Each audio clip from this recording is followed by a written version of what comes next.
तो यहाँ पे एक इलस्ट्रेशन है जिसमें बोल रहा है कि रमेश एक्वायर्ड 200 लिस्टेड शेयर्स। हम लोग कैपिटल गेन का सम्स कर रहे हैं। 200 लिस्टेड शेयर्स कंपनी रमेश ने एक्वायर किया 100 रुपये ईच वाला 15 मई 2016। 50% of the value of debenture. Value कितना है डिवेंचर का? 100 रुपये। तो 100 का 50% 50 रुपये। 50 रुपये वो 4 लिस्टेड इक्विटी शेयर में कन्वर्ट होगा। तो 50 डिवाइडेड बाई 4 यानी 12.5 इंच। इधर आओ इधर आओ इधर। तो कंपनी ने 4 लिस्टेड शेयर में कन्वर्ट किया, यानी 50 का बाई 4 यानी 12.5 रुपये वैल्यू वाला इक्विटी शेयर उनको मिला है। 800 शेयर मिले जिसका फेस वैल्यू 10 रुपये और 200 डिवेंचर कंपनी के पास रहेगा। ऐसा नहीं होता है कि नंबर ऑफ डिवेंचर घट जाएंगे। नंबर ऑफ डिवेंचर उतने रहते हैं तो इक्विटी शेयर मिलेगा, डिवेंचर का भी वैल्यू कम हो जाएगा। उसने 15 जून को उसको 100 रुपये पर शेयर करके बेच दिया। तो देखो सेल कंसिडरेशन क्या हुआ? 800 शेयर इंटू 100 रुपये एट द रेट 100 तो 80,000 में बेचा। कॉस्ट ऑफ एक्विजिशन कितना हुआ? 800 इंटू 12.5 तो 10,000 कॉस्ट हुआ तो 70,000 कैपिटल गेन। अब ये शॉर्ट टर्म है कि लॉन्ग टर्म है? सर ये देखने के लिए देखना पड़ेगा। हम लोग पीरियड ऑफ होल्डिंग कब से देखते हैं? जिस दिन इक्विटी शेयर कन्वर्ट हुआ। कन्वर्जन कब हुआ? 20/8/2022 को और बेचा कब? 15 जून 2023 को। 1 साल से कम। तो ये short term capital gain. Next illustration पे आते हैं।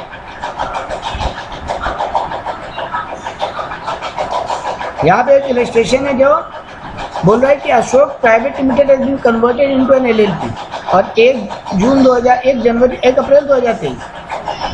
अब आपको यहाँ पे बोल रहा है 31 जून 2023 को आपको प्राइवेट लिमिटेड का डिटेल दिया हुआ है। बुक्स में अनअब्जॉर्ब डेप्रिसिएशन पड़ा इतना, मतलब वो डेप्रिसिएशन जो पिछले सालों में यूटिलाइज नहीं हुआ। बिजनेस लॉस है इतना। WDV of the asset of plant and machinery जो 15% रेट है 60 lakh value. Building 90 lakh value. Furniture 10 lakh value और कॉस्ट ऑफ लैंड भी है जो 2003 में एक्वायर्ड हुआ था 50 lakh value. Voluntary retirement expenditure incurred by the company during the previous year 21-22 50 lakh का VRS पे एक्सपेंडिचर हुआ। Company has been allowed deduction at 10 lakh rupees each for financial year 21-22 and 22-23 under section 35 DDA। VRS के लिए expenditure करते हैं उसके लिए deduction मिलता है। Assuming the conversion fulfill the conditions specified explain tax treatment। आपको केवल टैक्स ट्रीटमेंट मांगा है, मान ले रहे हैं कंपनी ने पूरा नियम फॉलो किया।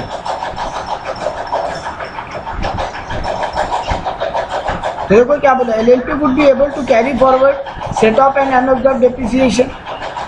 LLP को पूरा सेट ऑफ और कैरी फॉरवर्ड मिलेगा।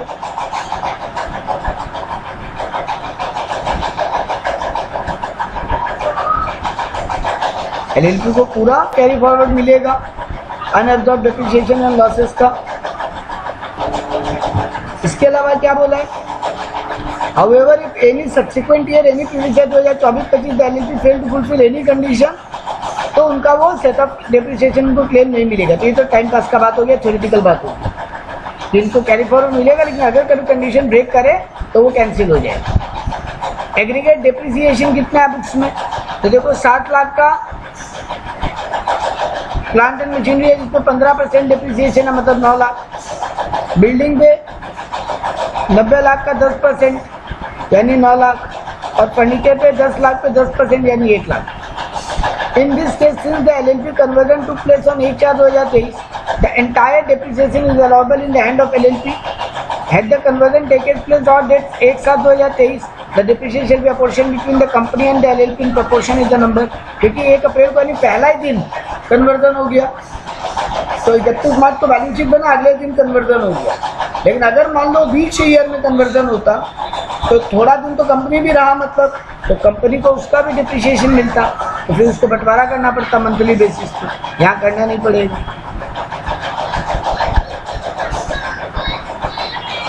इन सच के depreciation limited would have been calculated. अगर ये होता कि 1 जुलाई 2023 को ये कन्वर्जन होता तो जितना दिन कंपनी रहा उतना डिप्रिसिएशन कंपनी को मिलता, बाकी इन द एंड ऑफ LLP आ जाता। तो वो भी हम लोग कैलकुलेट करते हैं। Cost of acquisition of land in the hand of LLP would be the cost which the Ashok Private Limited acquired इस पर डिप्री होता नहीं है, तो पूरा का पूरा लैंड का वैल्यू इनके हाथ में आएगा। The LLP would be eligible for deduction of 10 lakh, जो भी उनका VRS पे खर्चा हुआ उसका डिडक्शन भी LLP को मिलेगा। तो आपको यहाँ पूछा था कितना LLP को कैरी फॉरवर्ड करने मिलेगा डिडक्शंस वगैरह। यहाँ पे ये सारा आइटम LLP को कैसे कैसे फिगर अपने बुक्स में कैरी फॉरवर्ड या डिप्री करने मिलेगा, या एसेट का क्या वैल्यू रहेगा, वो आपको यहाँ पे क्वेश्चन पूछा था।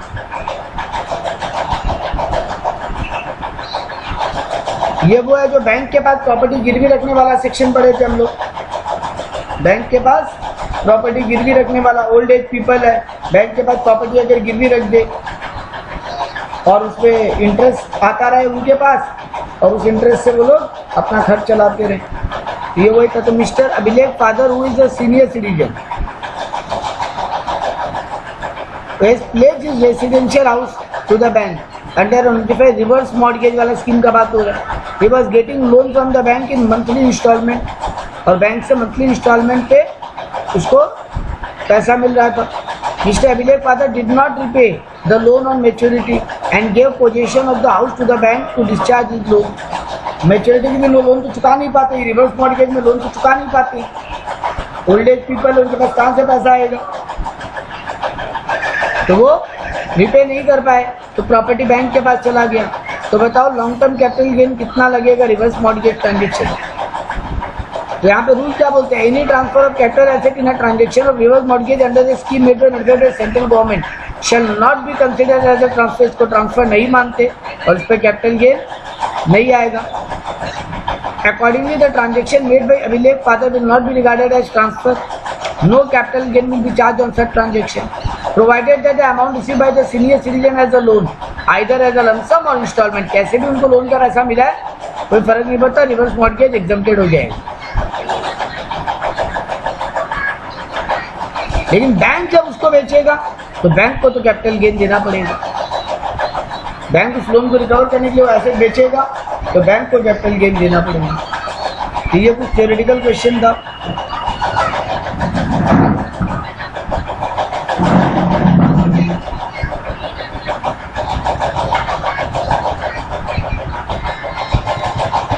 यहाँ पे और प्रैक्टिकल सम देखते हैं, उसको सॉल्व करेंगे।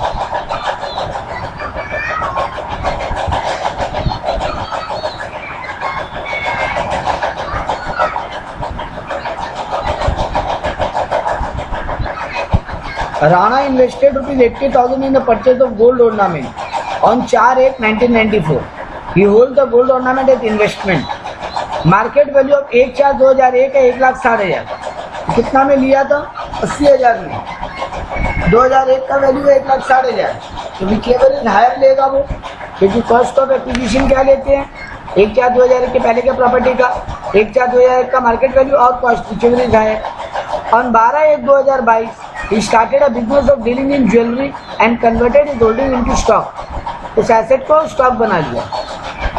The market value of the gold ornament as on the date of conversion was, gold का मार्केट वैल्यू जिस दिन कन्वर्जन किया उस दिन 6 लाख है। And therefore Rana credited is capital account by 6 lakh. वो ऐसे कैपिटल मान लिया उसको कि 6 लाख कैपिटल लगाए, and debited is stock account by 6 lakh.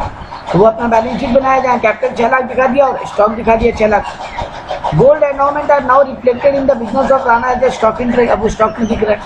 This gold were sold in the previous year 22-23 और 7 लाख, और फिर राणा उसको 7 लाख में बेच दिया, और वो बोल रहा है 6 लाख और 7 लाख जो 1 लाख का गैप है उसका हम टैक्स देंगे। बट यहाँ राणा गलत है। तो कंप्यूट द कैपिटल गेन और बिजनेस इनकम भी निकालने बोला है, कैपिटल गेन भी निकालने बोला है। और अगर बोल रहा है अगर वो गोल्ड ऑर्नामेंट हेल्ड करता है 31/3/2024 तो क्या होता है, तो the conversion of capital asset to stock it is transfer with in the meaning of section 246 इसको ट्रांसफर मानते हैं। In this case conversion to कब हुआ, 12/1/2022 को, that is the previous year 2021-22। Therefore, it will be treated as transfer of the previous year 21-22. But the capital gain will only arise in the previous year in which the asset is sold. That is in previous year 23-24. तो capital gain कितना आएगा, full value of consideration यानी market value on date of conversion 6 lakh मानेंगे। Cost of acquisition indexation लगेगा, तो 1,60,000 into 317/100 indexation कब का लगा देखो,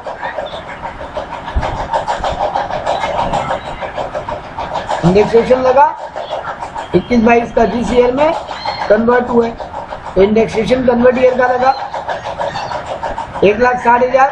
फेयर मार्केट वैल्यू था 2001 का, वो लिए कॉस्ट ऑफ एक्विजिशन में और उस पर इंडेक्सेशन लग गया, तो लॉन्ग टर्म कैपिटल गेन 92,800 है। तो 21-22 का CI है 317 है। तो जिस ईयर में ट्रांसफर हुआ उस ईयर के हिसाब से कैलकुलेट करेंगे, लेकिन कैलकुलेशन कब होगा? जिस ईयर बेचे, यही रूल था। बिजनेस इनकम कितना होगा? 7 लाख में बेचा है, 6 लाख का मार्केट वैल्यू माने है, कॉस्ट सेल वैल्यू, तो 1 लाख का बिजनेस इनकम मान लेंगे। और अभी भी अगर बोला है कि अगर वो गोल्ड रना में 24 तक हेल्ड करता तो will neither be business income nor capital gain because asset has not out been converted into stock in trade but not yet been sold. तो अगर वो 2024 तक होल्ड कर रहा है, अभी तो बेचा नहीं है, तो जब बेचेगा तब ये बात करेंगे। Rahul acquired a property by way of gift from his father in previous year 2008-9, जिसका फेयर मार्केट वैल्यू है 3 लाख। 8-9 में गिफ्ट मिला, 8-9 में उसका मार्केट वैल्यू 3 लाख है। Father has acquired the property in the previous year 2005-6 for 2 lakh. पापा उस प्रॉपर्टी को 2005-6 में खरीदे थे 2 लाख में। The property was introduced as a capital contribution to a partnership firm in which Rahul became a partner। अब देखो, राहुल को पापा से गिफ्ट मिला, राहुल इसी प्रॉपर्टी के पार्टनरशिप बिजनेस में एज ए कैपिटल डाल दिया 5 जून 2023 को, और उस दिन market value of the asset है 15 लाख, लेकिन उसको बुक्स में रिकॉर्ड किया पार्टनरशिप फर्म के 10 लाख में। Is there any capital gain chargeable in the end of the Rahul? हाँ बिल्कुल। राहुल बुक्स में रिकॉर्ड किस वैल्यू पे हुआ? 10 लाख। तो फुल वैल्यू ऑफ कंसिडरेशन क्या मानेंगे? 10 लाख।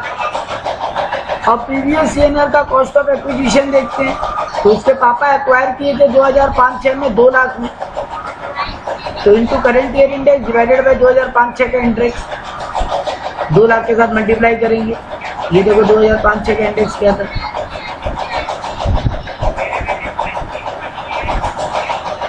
117। तो पापा वाला कॉस्ट और पापा के ईयर ऑफ परचेज को मानेंगे, पापा का कॉस्ट, पापा का ईयर ऑफ परचेज मानेंगे, और जिस ईयर में पार्टनरशिप फॉर्म में कन्वर्ट किया उस ईयर के इंडेक्स से मल्टीप्लाई, तो राहुल के हाथ में लॉन्ग टर्म कैपिटल गेन आएगा। यहाँ बोला full value of taken in the value is recorded in the books of accounts of the firm. Sale value वही लिए, cost of acquisition previous owner का लेते हैं, लेकिन indexation has been done from the date it was first held by the SSC. Indexation कब से किए? 21 पापा खरीदे तो 2005-6 में, नहीं पाप गिफ्ट मिला था 2008-9 में। इंडेक्सेशन के 8-9 का लिए, 8-9 का इंडेक्सेशन क्या है?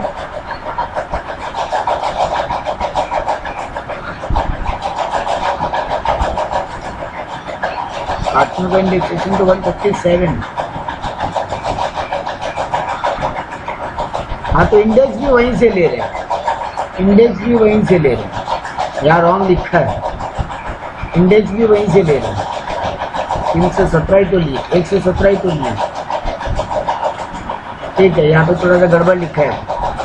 Indexation benefit is gift asset from the year the asset was first acquired. हाँ, अब ये ठीक ही लिखा है, ये ठीक ही लिखा है, पॉइंट नंबर 2 गड़बड़ है। सेम इलस्ट्रेशन यहाँ पे, यहाँ बोल रहा है Ajay has 2 motor car which is used by his exclusively for his personal purpose. The cost of the car was 1.5 lakh and 1,80,000। 2 motor car है, एक 1.5 लाख है, एक 80,000। First car was transferred by him on 5/1/2024 to a firm in which is a partner. तो partner के रूप में capital में लगा दिया। The market value of the car on 5/1/2024 1 lakh है, but it was recorded in the books as 2 lakh. Compute capital gain since the car is a movable property and was used by Ajay for his personal purpose, it will be treated as personal effect and personal effect is not a capital asset. इस पे capital gain लगेगा ही नहीं।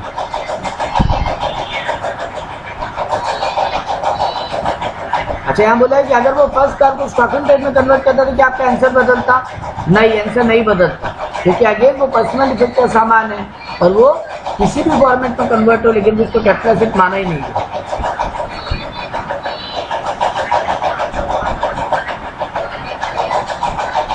एक और illustration है, PQR एक company है, partnership, PQR company is a partnership firm, sorry PQR and company नाम है उनका, लेकिन वो पार्टनरशिप फर्म है। यहाँ पे 3 पार्टनर है पीक्यूआर। फर्म डिसॉल्व हो रहा है 31/3/2024 को और फर्म का एसेट डिस्ट्रीब्यूट हो रहा है पार्टनर में एज अंडर। बोला year of acquisition, block of machinery है गिवन टू पी ले लिया मशीनरी, स्टॉक है जो Q ले लिया, लैंड है जो R ले लिया।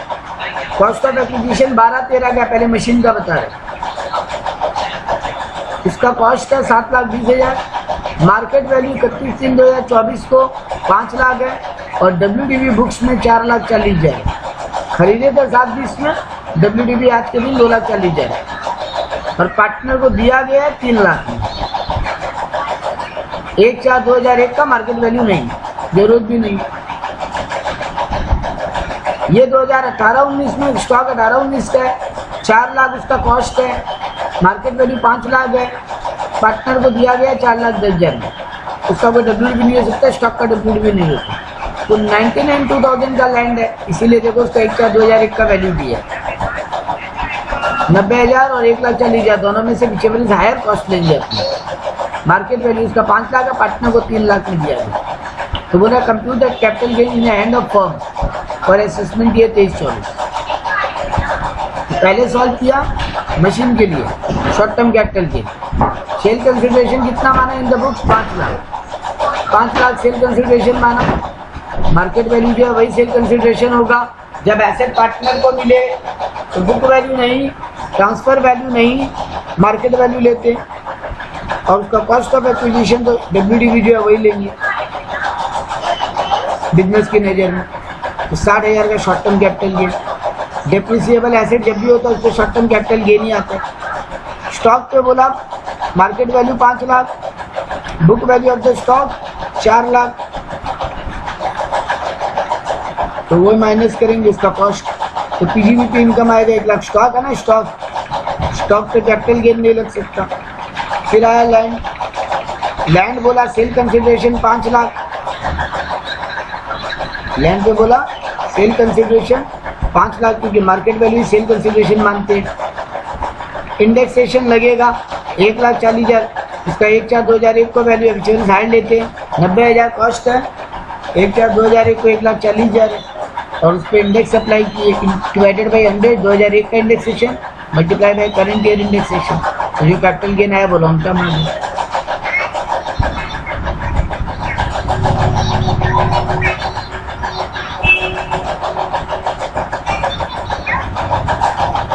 सेम चीज अगेन आया, ये रजिस्ट्रेशन आप लोग कीजिएगा।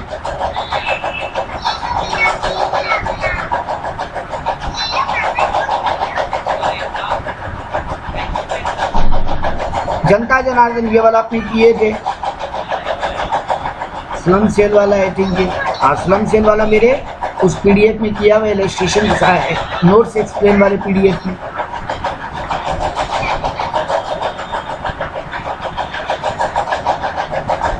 ये शेयर वाला, वो शेयर मार्केट वाला है। तो जून 1, 2023 को हम परचेज किया था डायरेक्टली इन डीमेट फॉर्म, मतलब ऑनलाइन फॉर्मेट में 4,000 शेयर। मई 25, 2023 को खरीदा था, मेरे डेट ऑफ क्रेडिट मेरे अकाउंट में आया जून 1 को, फिर जून 5 को मेरे अकाउंट में आया, जो नवंबर 1990 में खरीदा था, जिसको डीमेट फॉर्मेट में कन्वर्ट किया गया जून 5, 2023 को। फिर जून 10 को और परचेज डायरेक्टली डीमेट फॉर्म जो जून 10 को खरीदे तो जून 10 को मेरे अकाउंट में आ गया था। और फिर मई 1970 को कुछ खरीदा हुआ था, उसको भी जून 15, 2023 को मेरे अकाउंट में डीमेट करवा लिया। If say 4,500 share were sold from this account, the period of holding and the cost of acquisition of first 4,000 share would be from, अगर हम 4,500 शेयर बेच रहे हैं तो पहले हम ये 4,000 वाला बेच रहे हैं, तो उसका ही पीरियड ऑफ होल्डिंग और उसका कॉस्ट लेंगे।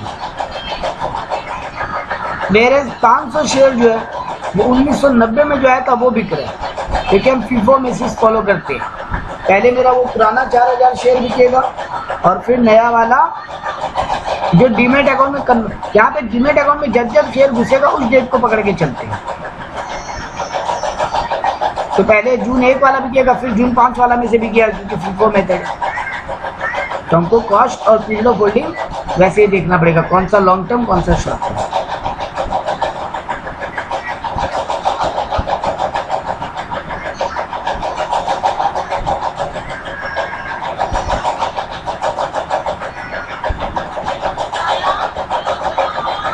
Vishwanath owns a piece of land situated in Noida. Date of acquisition है मार्च 1, 2009। खरीदा था 68 to 64 में। इसको stamp duty authority value adopted by stamp duty authority at the time of purchase 95,000। तुम बोल रहे हो तुम खरीदा 68 to 64 में, लेकिन स्टैम्प ड्यूटी वाले लोग उसका वैल्यू मान रहे 95,000। मार्च 30, 2024 को इस पीस ऑफ लैंड को हम बेच दिया 4 लाख। तो बोला कैपिटल गेन निकालो अलग अलग सिचुएशन में। पहला बोल रहा value adopted by stamp duty authority, अगर 5.5 लाख होता तो विश्वनाथ और उसको विश्वनाथ को डिस्प्यूट भी नहीं बोल रहा है, वो मान ले रहा है कि हाँ जो डिपार्टमेंट बोल रहा है वही राइट है। तो क्या होता, देखो यहाँ पे कैसे सॉल्व किया केस 1 में। 5.5 lakh full value of consideration, उतना ही सेल वैल्यू मानते, क्योंकि स्टैम्प ड्यूटी अथॉरिटी जो बोल रहा है और तुम जितना वैल्यू बोल रहे हो उसमें 10% से ज़्यादा का गैप है, तो जो स्टैम्प ड्यूटी वैल्यू बोलता है वही लेना पड़ेगा। 5.5 लाख भी है। कॉस्ट ऑफ एक्विजिशन तो वही 68 to 64 इंटू करेंट ईयर का index divided by purchase year का इंडेक्स, तो आ जाता long term capital gain. Case B में बोल रहा है value adopted by stamp duty authority 5,75,000। Vishwanath filed an appeal under the stamp act और वो बोल रहा है वैल्यू रिड्यूस होकर 490 हो गया। इलाहाबाद हाई कोर्ट उसके फेवर में डिसीजन दिया, तो डिपार्टमेंट बोला 5,75,000। तो केस किया, केस जीता, डिपार्टमेंट 490 वैल्यू मान लिया, तो 490 तुम्हारा सेल वैल्यू माना जाएगा।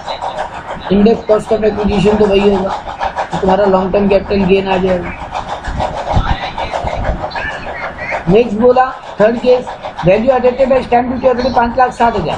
Vishwanath does not challenge it under the stamp act, however he claim before the assessing officer that 5,60,000 is more than the fair market value of the land. The AO refers to the valuation officer who determined 5,25,000 as the fair market value. Department बोल रहा है stamp duty authority बोला ना 5,60,000 माने, तुम AO को बोला कि 5,60,000 उसके फेयर मार्केट वैल्यू से बहुत ज़्यादा है, तो वैल्यूएशन ऑफिसर आया वो बोला 5,25,000 फेयर मार्केट वैल्यू, तो फिर जो वैल्यूएशन ऑफिसर बोला वो ले लेंगे और तुम्हारा इंडेक्स कॉस्ट ऑफ एक्विजिशन तो वही रहेगा, ये आ जाएगा long term capital gain. Last case बोला stamp in situation 3, suppose the valuation adopted by valuation officer 6,10,000। Situation 3 क्या था, स्टैम्प ड्यूटी अथॉरिटी बोल रहा है 5,60,000, ऑफिसर आया वो बोलता नहीं 6,10 होगा, तो भैया जो स्टैम्प ड्यूटी बोला वही दो। ऑफिसर वाला बात, अगर ऑफिसर लोअर बोले तो लेना है, ऑफिसर लोअर नहीं बोले तो नहीं लेना। T Limited grant option to its employee Rajat on 1st April 2019 to apply for 100 shares of the company for making available right to the intellectual property to the employer।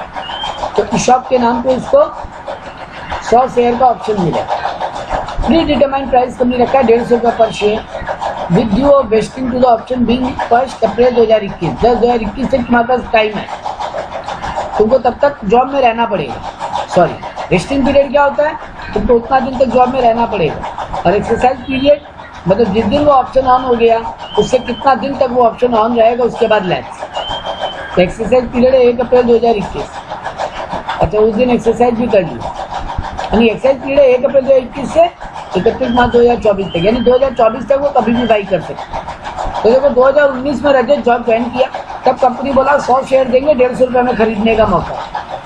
अगर 2021 तक काम कर लेते हो तो 2021 तक अगर वेस्टिंग पीरियड तक काम कर लेते हो तो 2021 से लेकर 2024 तक बाई करने का ऑप्शन देंगे।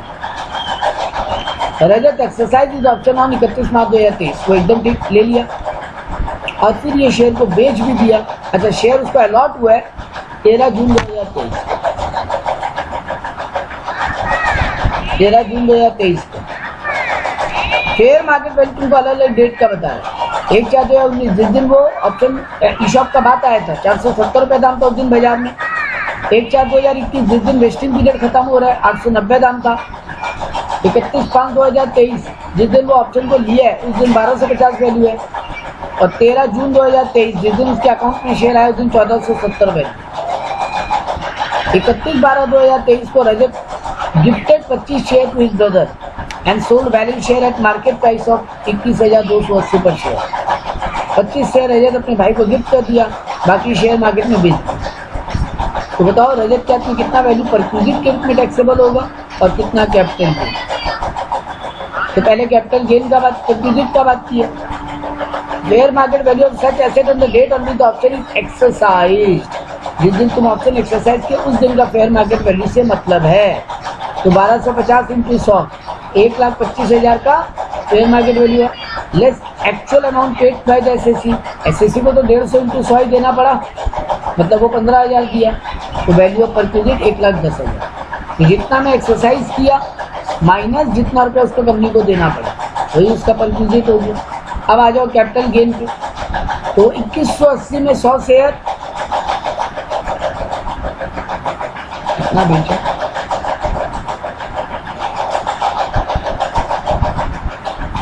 हाँ ठीक है, भाई को भी गिफ्ट किया और उसी दिन बेच भी दिया। भाई को भी गिफ्ट किया और उसी दिन बेच भी दिया। 100 का 100 शेयर, 25 शेयर भाई को गिफ्ट कर दिया और बाकी 80 शेयर मार्केट में बेच दिया। तो सारा ही ट्रांसफर माना जाएगा। 2180 इंटू 100 2,18,000 ट्रांसफर एक्सपेंस कुछ लगा नहीं, बोला नहीं है क्वेश्चन। कॉस्ट ऑफ एक्विजिशन क्या होगा? 1,25,000। Cost of improvement nil, 93,000 short term capital. यही है इसका sir. Even gift of share effect to shop will be considered as transfer. उस दिन के फेयर मार्केट वैल्यू पे मान लेंगे बेच दिए।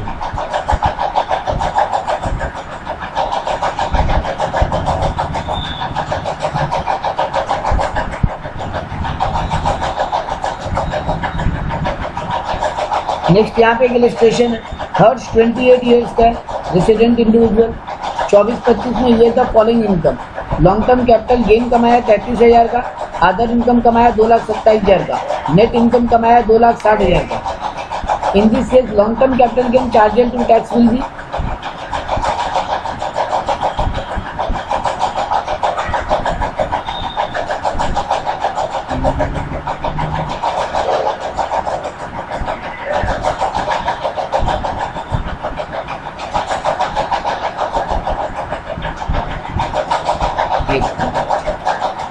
देखो इनकम 2,60,000 है, लेकिन 2.5 लाख तक तो एग्जम्प्टेड है ना। तो हिसाब से 10,000 जो एक्स्ट्रा इनकम है वही लॉन्ग टर्म कैपिटल गेन में टैक्सेबल होगा इफेक्टिवली। और वो इस पर भी 12,500 तक का रिबेट मिलता है, क्योंकि 2.5 लाख के ऊपर जो भी टैक्स कैलकुलेट होगा 5 लाख तक रिबेट है, तो उसको टैक्स 0 ही देना पड़ेगा।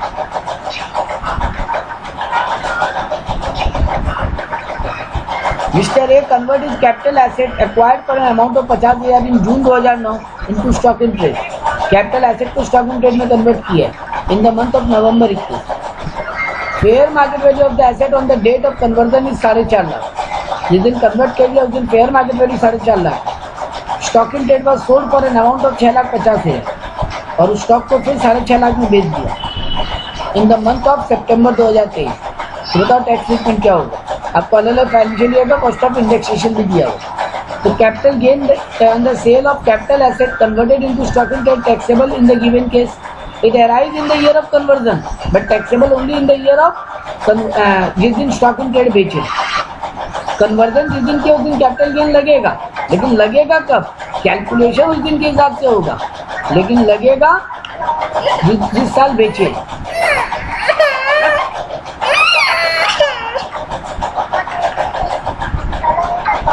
तो यहाँ पे क्या बोल रहे हैं?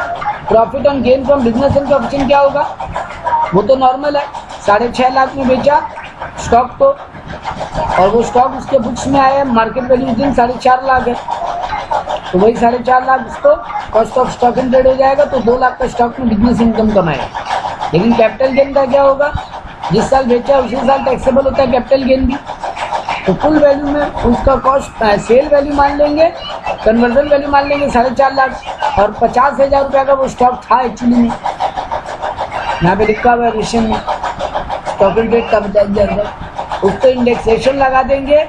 इस ईयर कन्वर्जन हुआ नवंबर 21 यानी 21-22 से मल्टीप्लाई होगा और डिवाइड होगा जिस ईयर 22 परचेज किए थे यानी 9-10, तो ये तुम्हारा इंडेक्सेशन लग जाएगा।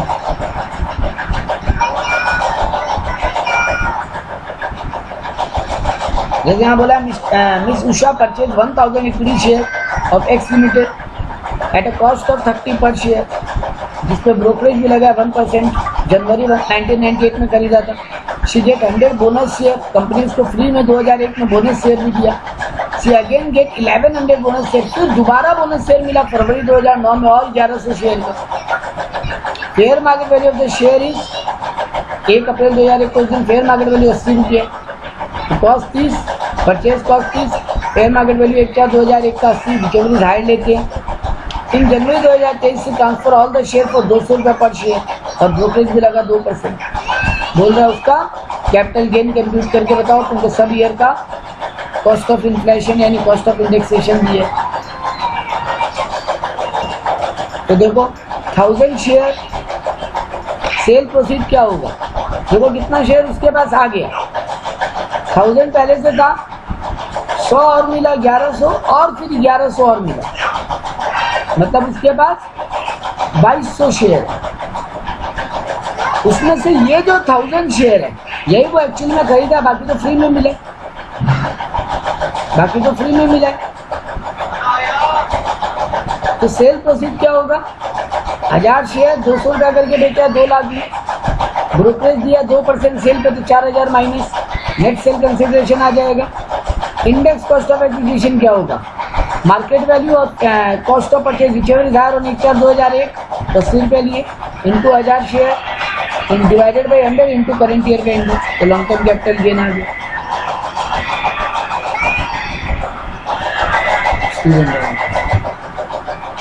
फिर यहाँ पे बोला आपको कि बोनस शेयर कब कब मिला, पहला बोनस शेयर मिला 1998 में, नहीं पहला बोनस शेयर मिला 2001 में, पहला बोनस शेयर मिला 2001 में, तो वहां तक का कॉस्ट लेते थे, तो देखो वहां पे लिया है कॉस्ट सेम लॉजिक से।